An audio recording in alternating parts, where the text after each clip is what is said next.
And just a reminder, today is the last day of our Black Friday sale. From over the weekend, we have 30% off of all of our courses and choreographies, 30% off all those one-time purchases. So go check it out. Today is the last day for that Black Friday sale. The coupon code for the Black Friday sale is Black Friday 2022. In the description below, you can just copy it right from there and go check out that 30% off.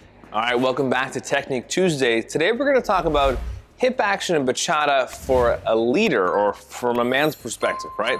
So in these social nightclub dances, we have less hip action than we have in like the competitive rhythm and Latin dances, right? That might sound funny and kind of controversial because we always think of salsa bachata to have like the most hip action, but it's really not true because in those dances I have much softer knees as I dance. So if I dance bachata itself, my knees just kind of stay soft the entire time as I dance through this dance, which gives me more stability, more clarity as I lead and change directions and whatnot.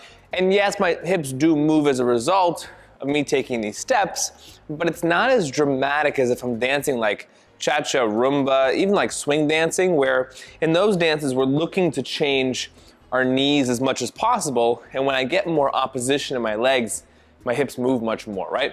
So in these social dances, right now we're talking about bachata, I'm not really thinking about moving my hips as much as possible. I'm really just trying to keep both of my knees soft the entire time.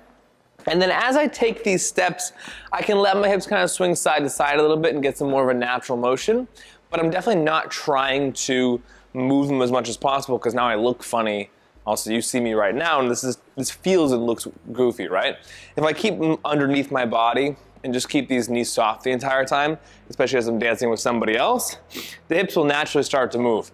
If I straighten my legs out all the way and I just kind of step from one to the other, nothing really moves at all, right?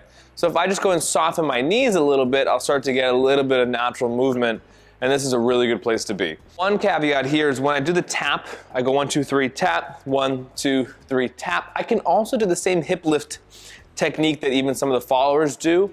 So I can go and lift my hip up of the foot I'm tapping, and as long as I keep these knees soft the entire time again too, I can now get some of this much more natural hip action. So instead of just tapping, I can go and I can lift that hip of the foot I'm tapping with, and this would really be the extent of how much hip action I'm going to give in this dance. Thank you so much for watching us on Technique Tuesday. Make sure you like the video, comment with other videos or techniques you want us to talk about, and we'd love to see you in the next one. Hit the subscribe button, and we'll see you soon.